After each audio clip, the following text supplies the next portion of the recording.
Alright, so I just finished reading Empire of Silence, written by Christopher Ruocchio. It was a very enjoyable book, and I'm excited to talk about it.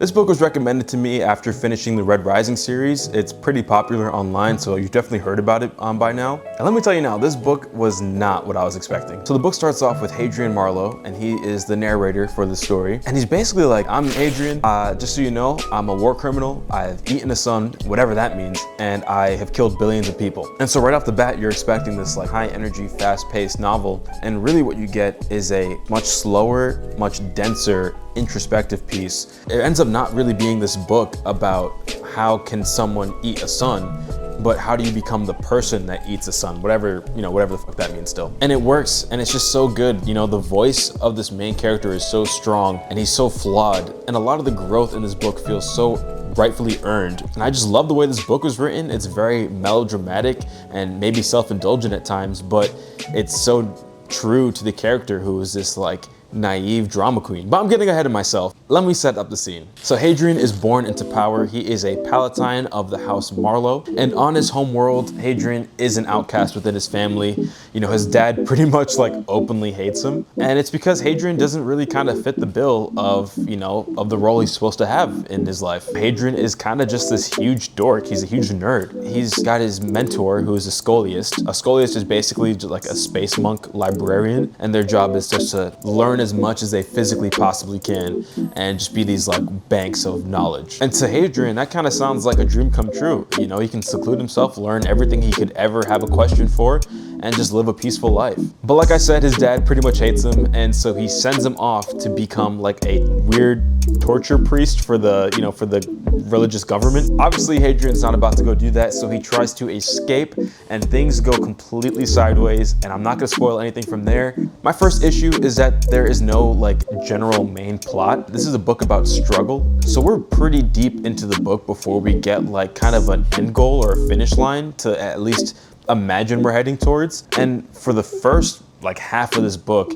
we're really just trying to survive. And I say we, I'm talking like obviously the main character Hadrian, who is telling us this story. He's trying to survive. Before all this, you know, Hadrian's a Palatine. These people are genetically modified in the womb to be like these specimens of a human, if they could even be considered human anymore. You know, they live to be hundreds of years. So Hadrian, being like a 20-year-old Palatine, he's basically like a toddler. And he has these preconceived notions on like morality and empathy and just a general sense of who he is, but he really doesn't know shit. He's not been around. And so this book throws him into it, and he's really getting a wake-up call, and it's rough, and it's brutal, and it's entertaining as fuck.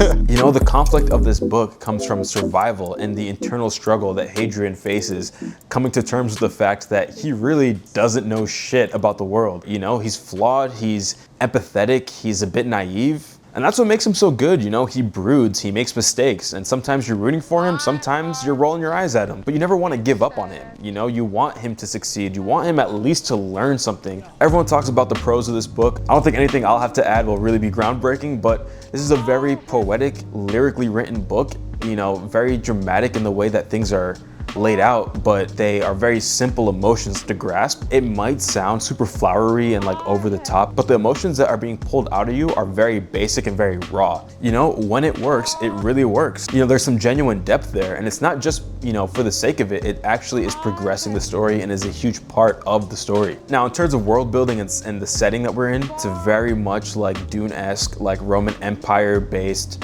society. And what I really enjoyed was the fact that when he enters a new space or he's in an environment, you're not just getting the aesthetics of what's around you, but you really feel the presence of the room you're in or the setting and the way it affects the people around you and the people that fill up that space. You know, Hadrian as a character kind of spots the energy around him and plays off it a lot. The side characters in this book do kind of feel like they're only there to service Hadrian. Usually I'm not a huge fan of that, but this book is pretty freaking massive.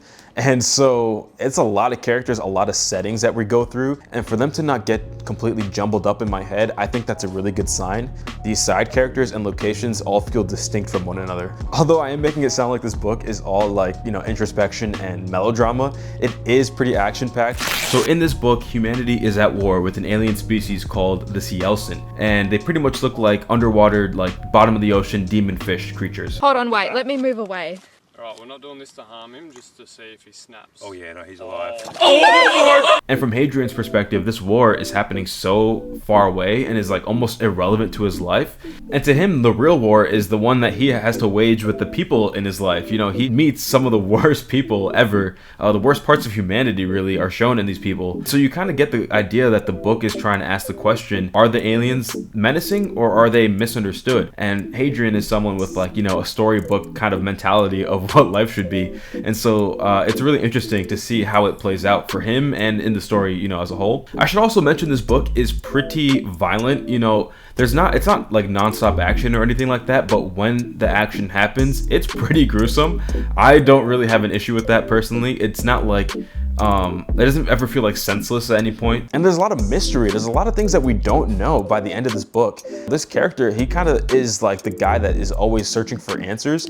And it's one of those situations where by looking for more answers, you kind of uncover more questions. Empire of Silence is a deeply personal sci-fi epic. You know, it's not about the explosive moment of a son being eaten. It's about the long, painful, and necessary process of building the man who will. And when you make it to the end, you definitely feel like we're just getting started. It's just a very patient, human story, and it's exactly what I was looking for. All right, let me know, have you read this book? Does it get better from here? Should I quit while I'm ahead? Yeah, let me know down below. I'll see you guys in the next video.